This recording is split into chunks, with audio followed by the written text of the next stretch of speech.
Ya ibni Adam, innaka ma da'awtani wa rajawtani ghafartu laka. Yang bermaksud, wahai anak Adam, sesungguhnya jika engkau senantiasa berdoa dan mengharap kepadaku. Maknanya dia rajin berdoa kepada Allah. Bila dia berdoa, dia mengharapkan doa dan amal ibadat dia diterima oleh Allah SWT. Ini pengharapan daripada seorang hamba kepada Tuhan. Dia berdoa dan dia mengharapkan kepada Tuhan Rabbul Jalil. Maka kata Nabi SAW, Allah akan mengampuni dosanya dan daripada aku, wala ubali, dan aku tidak peduli.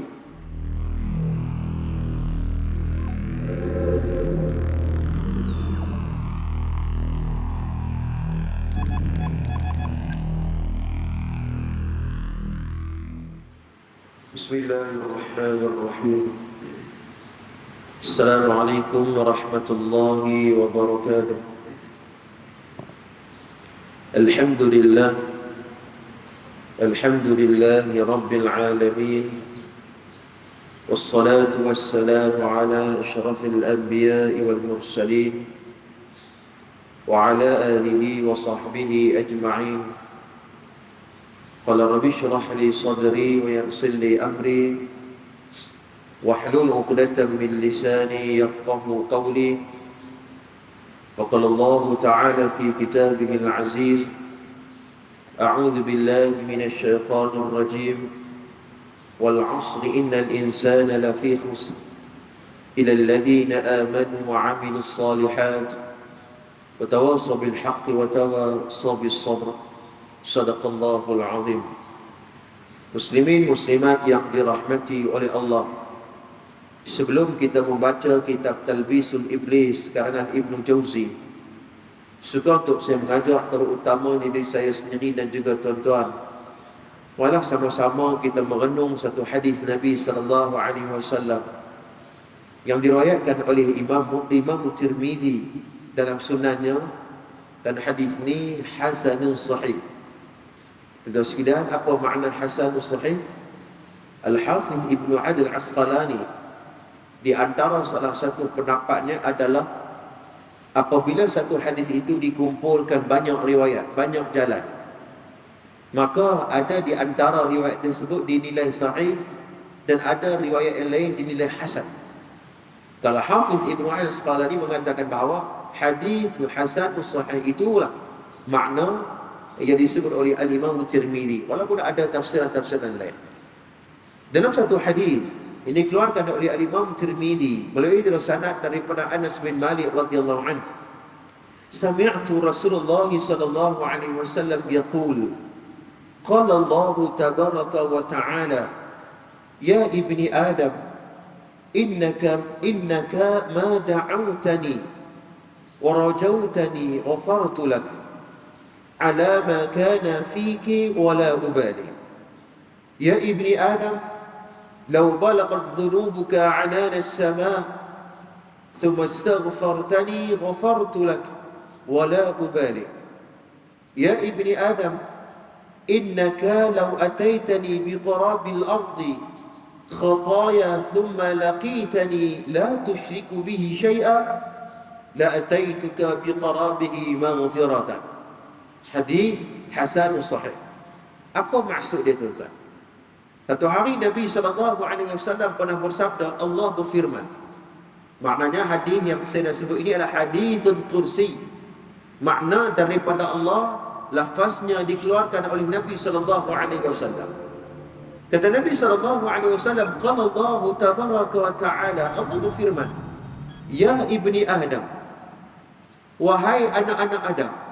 Siapa? Saya dan juga tuan-tuan. Kita termasuk daripada hadis ini. Kita termasuk dalam hadis ini. Ya ibni Adam, innaka ma da'awtani wa rajawtani ghafartu laka. Yang bermaksud, wahai anak Adam, sesungguhnya jika engkau senantiasa berdoa dan mengharap kepadaku. Maknanya dia rajin berdoa kepada Allah. Bila dia berdoa, dia mengharapkan doa dan amal ibadat dia diterima oleh Allah SWT. Ini pengharapan daripada seorang hamba kepada Tuhan. Dia berdoa dan dia berharapkan kepada Tuhan Rabbul Jalil. Maka kata Nabi SAW, Allah akan mengampuni doanya, yang mengampuni dosanya, dan daripada aku wala ubali, dan aku tidak peduli. Maknanya kalau dia istiqamah, kalau dia berdoa dengan penuh keikhlasan kepada Allah, aku akan mengabulkan doanya wala ubali. Aku tak kira, aku tak peduli. Ya ibni Adam, wahai anak Adam, innaka law wahai anak Adam, law balaghat dhunubuka adana as-sama. Wahai anak Adam, jika sekiranya seandai dosamu setinggi langit. Dosa apa sampai tinggi langit ni? Dosa apa yang dia buat ni? Banyak sangat ni. Dan dosa jenis apa? Nabi SAW kata Allah buat perumpamaan seumpama bumi dengan langit tingginya. Dan jika sekiranya dia memohon keampunan kepadaku, aku akan mengampuninya. Ghafartu laka wala ubali. Aku akan berikan keampunanku kepadanya dan aku tak kira. Ya ibni Adam, innaka law ataitani biqarabil ardi khataya. Wahai anak-anak Adam, jika sekiranya dia datang bertemu dengan aku dalam keadaan dosa sepenuh bumi. Allahu Akbar. Hak tinggi langit, hak tadi ni tinggi langit, ni dosa sepenuh bumi. Kita tak payah kita tengok jauh, kita tengok qaryah Masjid Bukhari ni cukup dah. Berapa banyak surau yang duduk di bawah Masjid Bukhari ni, banyak surau di bawah ni. Besar qaryah ni. Tak payah kita tengok jauh, kita tengok Al-Ustaz ni pun cukup dah tuan-tuan. Besar ni Al-Ustaz ni pun, Kedahnya, Malaysianya besar. Ini dosa yang memenuhi semua bumi. Dan ni hadis ni tuan-tuan, hadis makbul, hadis hasan sahih. Maka Nabi beritahu bahawa kalaulah dia memohon ampun kepada Allah, Allah akan mengampuni dosa dia. Tetapi syarat, la tusyriku bihi syai'a. Yang penting dia tidak mensyirikkan Tuhan, dia tidak mensyirikkan Allah.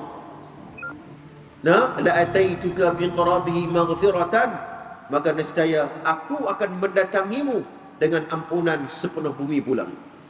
Muslimin muslimat yang dirahmati oleh Allah, apa punya ringkas daripada hadis ini?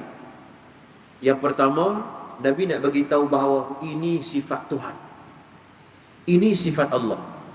Jadi ingat dalam satu hadis direkodkan oleh Imam Muslim, ketika mana seorang sahabat Nabi yang bernama Dhimat Al-Asdi, dia bertanya kepada Nabi tentang dia nak berubat Nabi SAW, dia nak berubat. Maka Nabi membaca, innal hamdalillah nahmaduhu wa nasta'inuhu wa nastaghfiruh wa nasta'inuhu wa nastaghfiruh man yahdihillahu fala mudilla lahu wa man yudlil fala hadiya lahu. Nabi baca ayat itu, yang bermaksud jika sekiranya Allah nak berikan hidayah kepada seseorang hamba, maka siapa pun tidak dapat menghalangnya, siapa pun tidak dapat menyesatkan dia. Dan ini membawa bukti bahawa inilah sifat Allah, inilah sifat Tuhan kita. Allah memberikan keampunan kepada sesiapa yang dia kehendaki. Mudah-mudahan mukadimah yang ringkas itu memberi manfaat yang banyak kepada kita, insya-Allah. Tuan-tuan sekalian, kita sambung pembacaan kitab kita pada malam ini, kitab Talbisul Iblis karangan Al-Imam Ibnu Jauzi rahimahullahu taala. Tuan-tuan sekalian, pada muka surat 53. Tuan-tuan sekalian, pada pertemuan lepas kita dah cerita bagaimana muslihat iblis ni tuan-tuan, golongan yang sustaya ini merujuk kepada seorang individu yang ia berpendapat bahawa hakikat ini tidak ada nilainya.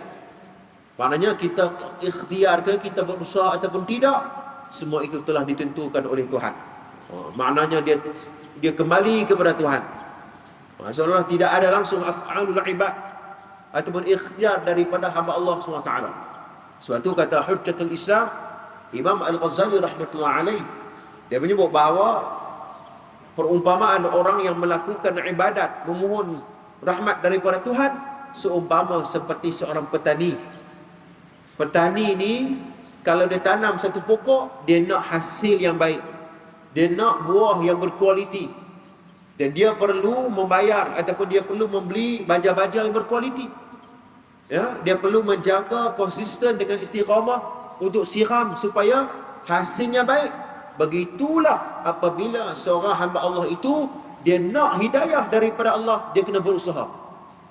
Ada orang, bila orang ajak dia, jom kita pergi kuliah ilmu, dia kata tak dapat hidayah lagi, tak sampai seru. Yang kita duk tengok, ada duk perhati, duk lepak kedai kopi sampai 2-3 pagi, kan? Bila orang ajak dia pergi kuliah ilmu, dia kata tak sampai seru lagi, tak sampai hidayah. Kita katakan bahawa buah ni tak boleh pakai. Buah ni tak boleh pakai. Yang fahamnya ialah hidayah itu memang betul hak milik Tuhan, tetapi kita kena ikhtiar, kita kena berusaha untuk mendapat hidayah daripada Allah Subhanahu Wa Taala.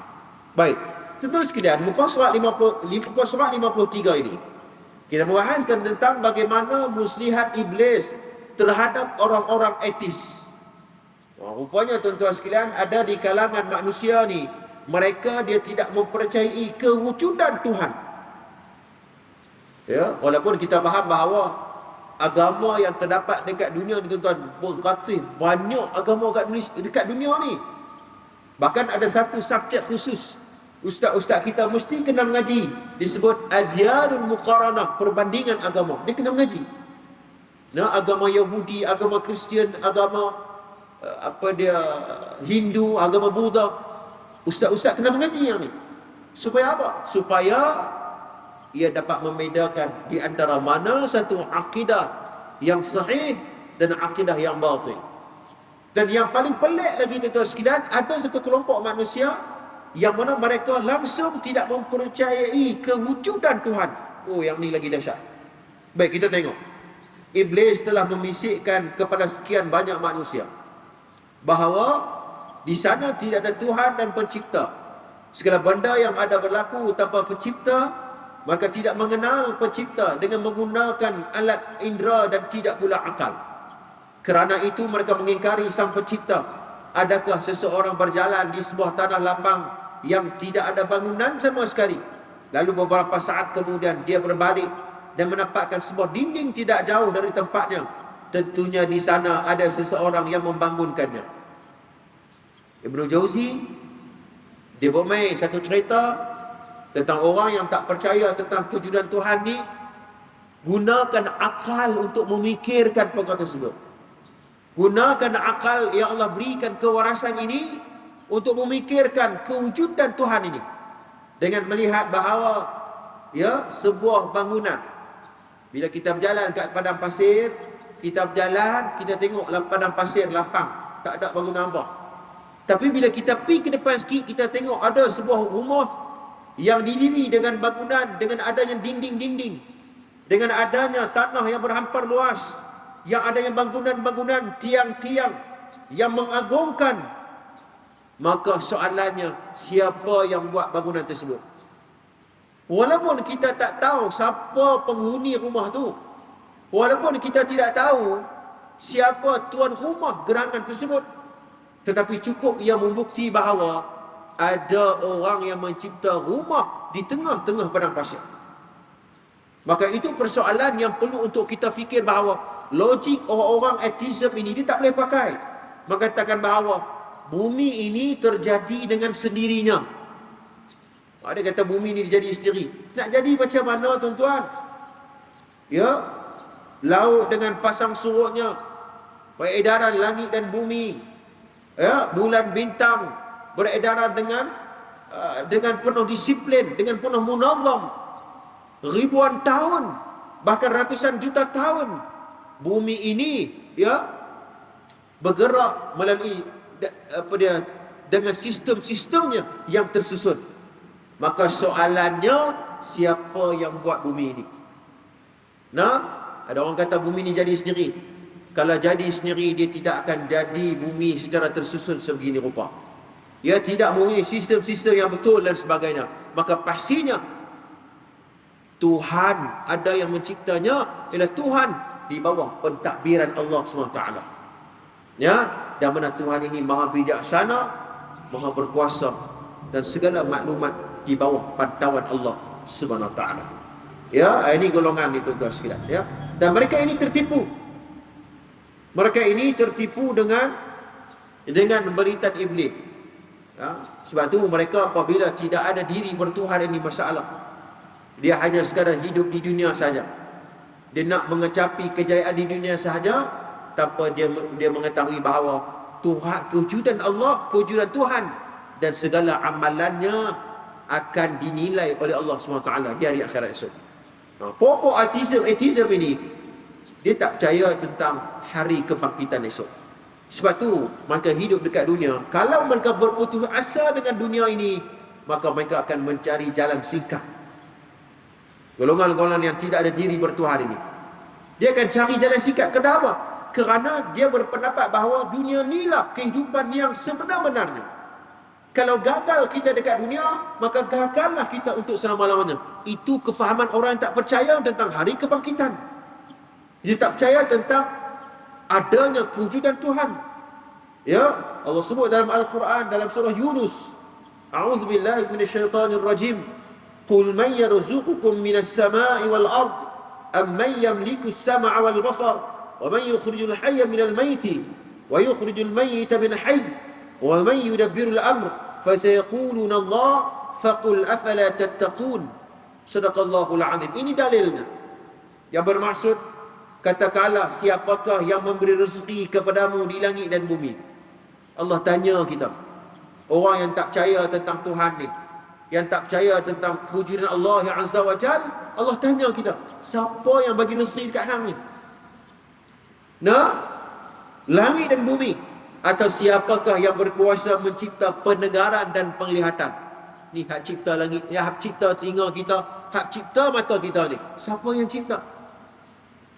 Dan siapakah yang mengeluarkan yang hidup dari yang mati, dan mengeluarkan yang mati daripada yang hidup? Daripada mati dihidupkan kembali. Siapa yang buat tu? Dan siapakah yang mengatur segala urusan kalian? Maka mereka akan menjawab, Allah. Maka katakanlah, mengapa kamu tidak bertakwa kepadanya? Allah jentik hati kita. Allah jentik hati manusia ini supaya berfikir di atas kebesaran Allah Subhanahu wa taala. Ini golongan ateism. Saya tak baca habis lah tuan-tuan. Kita ambil poin-poin penting sahaja daripada perbahasan ini. Nah, baik. Habis. Kita tengok tuan-tuan. Saya bergerak jauh sikit daripada muka surat 53 ini pergi ke muka surat 110. Sebab saya dah tengok tajuk-tajuk daripada 53 sampai 110 ini, maknanya tajuk-tajuk ini dia bukan, maknanya dia tak kena dengan kita lah. Maknanya ada tajuk-tajuk yang kena dengan kita tu kita fokus. Sebab nak habis sampai 5 khatim muka surat ni mungkin banyak. Saya fokus kepada tajuk-tajuk yang dekat dengan kita. Sebab dalam perbahasan daripada muka surat 53 sampai 110 ini ada dia membahaskan tentang bagaimana tipu muslihat kepada orang yang menyembah api. Mungkin tak ada kot kita ni nak sembah api, kan? Golongan muslihat kepada kelompok-kelompok mereka yang seperti golongan Nasrani dan sebagainya.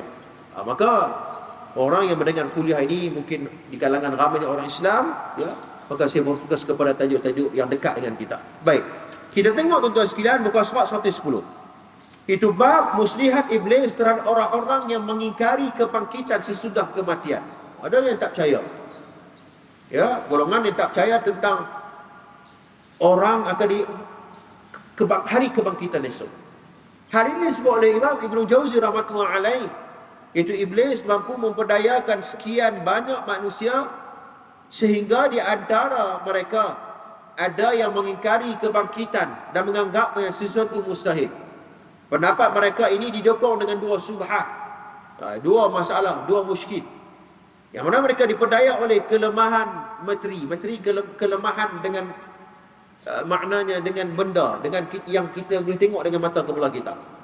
Kerana bahagian-bahagian tubuh sudah berciciran dalam tanah dan tidak mungkin dihimpunkan kembali, maka mereka berkata, binatang biasa memakan binatang, lalu bagaimana mungkin ini dapat dikembalikan lagi? Maknanya apa? Ibnu Jauzi dia bermain satu cara. Iblis dia merosakkan manusia ini dengan cara Hampa jangan nak percaya hari kebangkitan esok. Buktinya apa? Hampa tengok. Binatang pun kalau dia mati, ya akan reput. Binatang akan dimakan dengan binatang yang lain. Maka binatang itu kalau dibiarkan begitu saja, mungkin akan tinggal reput macam tu ya. Akan tinggal tulang dan sebagainya. Maka golongan yang tak percaya tentang hari kebangkitan, dia memikirkan tentang luaran saja. Dia memikirkan luaran saja. Maksudnya apa? Kalau kita mati esok, ni kulit-kulit kita ni akan reput. Kita akan tinggal tulang saja, mata kita pun tak ada dah. Dan kita pun tak boleh nak bangun. Macam mana kita nak percaya tentang hari kebangkitan? Ini cara suntikan halus iblis dan syaitan untuk mengugat hati kita. Bagaimana kita nak percaya dalam soal ini? Melainkan hal-hal ini disebut dalam Al-Quran dan hadis-hadis Nabi SAW tentang perkara-perkara ghaibiyat. Perkara-perkara yang kita tidak tahu. Hal ini kita beriman sungguh-sungguh tentang apa yang Allah dan Quran dan Nabi cerita dekat kita. Nah, itu dah tuan-tuan sekalian. Sebab tu, ya, sebab tu dalam hal ini Allah pernah sebut dalam Al-Quran dalam surah Al-Mu'minun, aya'idukum annakum idza mittum wa kuntum turaba wa 'idhaman annakum mukhrajun. Yang bermaksud, apakah yang menjanjikan kepada kalian bahawa kamu telah mati dan telah menjadi tanah serta tulang belulang, kamu sesungguhnya akan dikeluarkan dari kubur kamu. Ini tanya. Wa qalu a idza dhalalna fil ardi a inna lafi khalqin jadid bal hum bi liqa'i rabbihim kafirun. Dalam surah Sajdah ayat yang ke-10, apabila kami telah lenyap, yakni hancur di dalam tanah, maka kami benar-benar akan berada dalam ciptaan yang baru. Dia tanya Allah. Dia tanya, betul ke ni badan kita ni dah pecah dah, tiba-tiba nak bangkit balik ni lagu mana? Itu golongan yang tak percaya tentang alam barzakh, tuan-tuan. Satu ketika dahulu mereka membongkar tanah perkuburan orang Islam. Dia bongkar, dia kata mana alam barzakh? Dia bongkar kubur orang Islam. Dia tengok mana ada alam barzakh. Kami tengok tidak ada apa pun. Dia tak faham bahawa alam barzakh itu ialah alam ghaibiyat, alam ruh, yakni alam ghaibiyat yang dia tidak faham. Melainkan hal ini dicerita melalui Al-Quran dan hadis Nabi SAW. Ya, sekali kita akan tengok tuan-tuan sekalian. Ada salah satu cara juga iblis dia tipu kita, menganggap orang-orang yang menganggap adanya penitisan roh. Maknanya roh kita ni bila kita mati, dia boleh hidup kembali. Ada tuan-tuan, hak faham lagu tu. Roh kita ni bila dah mati, roh ni dia boleh pindah pergi ke orang lain, dia boleh pindah pergi ke ular, dia boleh pindah pergi ke burung, dia boleh pindah kepada binatang-binatang lain. Ni ada dalam kitab Talbisul Iblis karangan Imam Ibnu Jauzi rahmatullah alaih. Kita akan tengok sekali. Kita akan cerita dulu. Sudah sebut bahawa dalam pembahasan ini, bagaimana yang dikatakan oleh, begitu pula dikatakan oleh majoriti orang-orang jahiliyah. Di antara mereka ada yang berkata, Rasul memberitahukan bahawa kita akan dibangkitkan. Bagaimana dengan kehidupan bangkai dan tulang berulang? Dia pikir perkara ghaib ni tuan-tuan dengan akal dia. Tak boleh. Sebab tu, tuan-tuan ingat dalam ilmu sirah, yang disebut dalam kitab Ar-Rahiqul Makhtum Mubarak Furi, ketika mana orang musyrikin Mekah nak lawan berhujah dengan Nabi SAW, dia pergi jumpa dengan seorang pendeta Yahudi di Madinah. Dia jumpa, nak lawan berhujah, nak berdebat dengan Nabi, tak boleh. Dia pergi jumpa golongan Yahudi yang berada di Madinah. Tanya idea, tanya pendapat dia. Pendeta Yahudi dia kata apa? Ni, hampa kalau balik kat Mekah, hampa jumpa Muhammad, hampa tanya dia 3 soalan. Tanya kat dia 3 soalan. Soalan pertama, tanya dia tentang pemuda Ashabul Kahfi. Dia tahu ataupun tidak? Kalau dia tahu, bermaksud dia adalah Rasulullah. Sebab apa? Dalam kitab-kitab Samawi diceritakan tentang pemuda-pemuda Ashabul Kahfi. Pendeta Yahudi ni alim kitab-kitab Samawi. Dia tanya, masakan tidak, Rasul tidak mengetahui kitab-kitab yang terdapat, maklumat-maklumat yang terdapat dalam kitab-kitab Samawi. Tanya dia pasal Ashabul Kahfi. Yang kedua, tanya dia berkaitan dengan lelaki yang bernama Iskandar Zulkarnain, yang dia mengembara di timur dan di barat. Tanya dia. Kalau dia boleh jawab, itu bermaksud dia memang betul pesuruh Tuhan. Dan yang ketiga, tanya soalan tentang roh. Kalau dia boleh jawab tentang roh, maknanya dia pandai-pandai mereka tentang roh, alam ghaib, maka ia membukti bahawa dia bukan Rasul. Kerana roh adalah maklumat di bawah perbahadaraan Allah SWT. Allah saja yang tahu. Jangan duk pandai-pandai. Rasul pun tidak tahu. Maka tuan-tuan yang dirahmati oleh Allah SWT, hal ini disebut dalam kitab Talbisul Iblis. Bagaimana beritan syaitan ini? Ya, iblis dan syaitan cuba untuk merosak hamba-hamba Allah SWT, khususnya orang yang beriman ini. Dia tidak percaya tentang hari kebangkitan pada hari esok. Pada pertemuan-pertemuan yang lepas, saya sudah bahas tentang surah Al-Mulk yang disusun oleh Profesor Dr. Hamka dalam tafsir Al-Azhar. Alladhi khalaqal mauta wal hayata liyabluwakum ayyukum ahsanu amala. Kenapa Allah mentakdimkan lafaz al-maut selepas itu al-hayat? Menurut Hamka dalam tafsirnya mengatakan bahawa ini membuktikan bahawa kehidupan yang sebenar adalah kehidupan yang setelah kita mati, Allah bangunkan kita, Allah bangkitkan kita. Itulah kehidupan yang sebenar. Jika kita berjaya di sana, maka berjayalah sehingga akhir hayat. Dan jika kita gagal pada kehidupan itu, maka gagallah kita, teruklah kita pada alam-alam ataupun pada pertemuan-pertemuan yang seterusnya. Wal'iyadzubillah. Tuan muslimin, muslimat yang dirahmati oleh Allah Subhanahu wa taala. Baik, habis kat tu cerita tentang 110 berkaitan dengan orang yang tak percaya tentang hari kebangkitan. Ya, baik. Kita masuk pada muka surat 113. Iaitu bagaimana tipu daya iblis terhadap orang-orang yang menganggap adanya penitisan roh. Sebab tadi mana roh, bila kita mati esok, ada orang percaya roh tu boleh pindah pergi ke orang lain. Baik, kita tengok tuan-tuan. Iblis sedang memperdayakan orang-orang yang mengatakan tentang adanya penitisan roh. Menurut mereka, tak sekala roh orang-orang baik keluar dari badan, maka ia menyusup ke badan orang baik lainnya.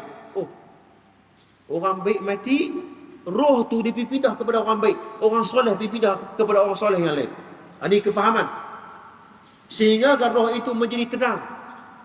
Oh, roh tu jadi bagus, roh tu jadi saleh, roh tu jadi tenang. Sedangkan tak kala roh orang-orang jahat keluar dari badan, maka ia menyusup ke badan orang jahat lainnya, yang membuatkan selalu dalam kesukaran. Kumpulan ini muncul pada zaman Fir'aun yang bermusuhan dengan Musa alaihi wassalam. Oh, rupanya ideologi pemikiran ini ataupun kepercayaan ini telah ada dan wujud ribu tahun dulu waktu zaman Nabi Musa alaihi salam. Ribu tahun dah orang percaya hak ni. Sebab tu kalau kita tengok bagaimana kepercayaan Firaun, dia lukis Tuhan-Tuhannya dengan burungnya, dengan ulangnya, ya, dan itu membukti bahawa roh-roh jahat itu berpindah ke satu binatang yang lain. Abu Khasin Al-Bakhli menuturkan ketika orang-orang yang percaya kepada penitisan roh melihat penderitaan yang dialami anak-anak, binatang-binatang buas dan haiwan apapun, mereka membayangkan bahawa penderitaan itu merupakan penderitaan roh yang sedang menitis ke tubuhnya. Oh, maknanya apa tuan-tuan? Kata para ulama, Al-Bakhli dia mengatakan bahawa contohnya kalaulah seorang ibu ini mengalami penderitaan dia dalam hidup dia. Seorang ibu ni, perempuan ni tuan-tuan, Allah beri ujian berat dekat dia, dan juga dia mengalami penderitaan yang teruk dalam hidup dia. Bila dia mati esok, mengikut kepercayaan ini, kepercayaan hak pening ni tuan-tuan, dia percaya bahawa roh tu kalau dia tengok binatang buas, kalau dia tengok kucing ataupun sebagainya mengalirkan air mata, ya, dia beranggapan bahawa binatang itu adalah roh ibunya yang menderita. Ini bukan saya kata tuan-tuan, ini disebut oleh Imam Ibnu Jauzi rahmatullahi alaih. Sehingga kan tuan-tuan tengok pada muka surat 14, ya, sehingga kan Ya, membicarakan tentang bagaimana Ali bin Muhsin dari ayah dia berkata bahawa aku diberitahu Abdul Hasan Ali dan bin Nasir, dia berkata ada seorang syekh dari golongan Syiah Imamiyah. Oh, ni dia buat main, Ibnu Jauzi buat main. Rupanya Sarah ni juga orang yang selalu menghidupkan kembali kepercayaan ini. Dia main daripada seorang syekh, tokoh seorang golongan Syiah Imamiyah. Ibnu Jauzi buat main, yang datang ke Baghdad, yakni di Iraq, bersama-sama kami yang namanya Abu Bakar bin Fallas. Dia bercerita kepada kami bahawa satu ketika dia menemui seseorang yang juga dikenali sebagai pengikut Syiah. Pengikut Syiah. Tapi kemudian orang itu mempercayai tentang pemindahan roh ini, dan dia menuturkan saat kulihat di hadapannya ada seekor kucing hitam. Maknanya apa? Dia cerita hak pengikut Syiah ni pun, sebab tu geng Syiah ni tuan-tuan, dia punya rujukan yang tidak kuat. Sumber mereka tuan-tuan tidak kuat, mudah sangat ditembis oleh ulama-ulama kita, mudah sangat tuan-tuan. Tapi orang awam yang tidak mempunyai kekuatan ini, orang awam yang tidak mempunyai kekuatan disiplin ilmu, dia mudah terpengaruh dengan kefahaman-kefahaman, khususnya Syiah ini tuan-tuan. Tapi ulama-ulama kita yang amanah dengan ilmu, maka mempunyai sumber yang kuat, disiplin ilmu yang kuat kerana menjaga ini. Ya, dia mengatakan bahawa syekh ini tuan-tuan sekalian, dia tengok seekor kucing hitam yang dibelai-belai dan dia juga meraba-raba di antara kedua matanya. Dia pegang kat mata kucing hitam tu. Kulihat mata kucing itu menitiskan air mata. Oh, dia duduk perhati kat mata kucing tu. Air mata kucing tu keluar. Air mata kucing tu keluar kerana memang begitulah keadaan kucing. Bila dia duduk main kelintir mata, memang keluar air mata lah. Itu sekalian, macam kita lah tuan-tuan, mata kita gatal, kita duduk tenyih mata. Walaupun tak sedih pun, walaupun tak teriak, tapi keluar air mata tu. Gitu juga kucing ni. Dia duduk tenyih mata kucing tu sampai keluar air mata kucing, dan itulah sifatnya. Keadaan begitu. Lalu orang itu menangis terseru. Bila kawan dia tengok, dia menangis juga. Bila kucing itu keluar air mata, dia pun menangis. Dia pun menangis. Kemudian tanya aku, kenapa hang menangis? Orang tanya dia, hang menangis siapa? Dan dia menjawab, celaka engkau. Dia maki pula orang tu. Celaka hang. Apakah engkau tidak melihat kucing ini menangis? Setiap kali aku membelai kedua matanya. Dia marah pula kawan tu. Dia kata, hang tak tengok ke kucing ni menangis? Hang tak rasa belah ihsan ke? Dia tanya lagu tu. Tidak dapat diragukan ini roh ibuku yang menitis kepadanya.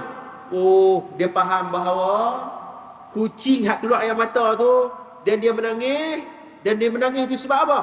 Sebab dia beranggapan bahawa itu adalah roh ibunya. Wal'iyadzubillah. Ini kepercayaan yang karut marut yang dilakukan oleh ni pengikut Syiah ni tuan-tuan. Ya, bahkan dia mengatakan bahawa ibuku menangis kerana melihatku sentiasa menyesali kematiannya. Dia faham bahawa mak dia mai jumpa dia balik, jelmaan balik dengan apa? Dengan seekor kucing hitam. La haula wala quwwata illa billah. Lalu orang itu bercakap dengan kucing dan membuatnya seakan-akan mengerti perkataan itu. Bersembang tu macam bersembang dengan kucing. Dia jadi agama ni macam jadi pening tuan-tuan sekalian. Dia bersembang seolah-olah dia bersembang dengan binatang ini. Lalu kucing itu dia dibuat maknanya dia bunyi kucing macam mana tuan-tuan? Miau lah kan. Kucing tu dia mengeluarkan suaranya sedikit demi sedikit. Maka syekh ni pengikut ni mengatakan bahawa, apakah kucing itu mengerti apa yang kau ucapkan? Dia tanya, ni kucing tu duk miau kat hang ni, hang tahu ke apa yang dia cakap tu? Hang tahu ke maknanya? Ni kawan ni tanya. Kawan ni pun cerdik juga. Kawan dia kata, ya aku tahu. Kemudian, apakah entau minta maaf, terbalik. Maklumat ni terbalik. Saya sebut bahawa, apakah kucing itu tahu apa yang kamu ucapkan? Dia kata gitu. Bila hang cakap ni, kucing tu tahu tak? Dia kata, ya, dia tahu. Dia faham apa yang aku cakap. Kemudian kawan ni tanya lagi, apakah engkau tahu mengerti tentang bunyi kucing tersebut? Kucing dia duduk miau kan dekat orang ni, hang tahu ke apa maksud dia? Kemudian lelaki ni dia jawab secara jujur, dia kata apa? Aku pun tak tahu. Kata aku pun tak tahu. Hak kucing duk bunyi dengan aku ni. Maka kalau begitu, engkau tidak lagi menjadi manusia, dan kucing itulah yang menjadi manusia. Tahu ada lagi cerdik daripada ada. Kalau macam tu, kucing tu jadi manusia, hang tu jadi kucing.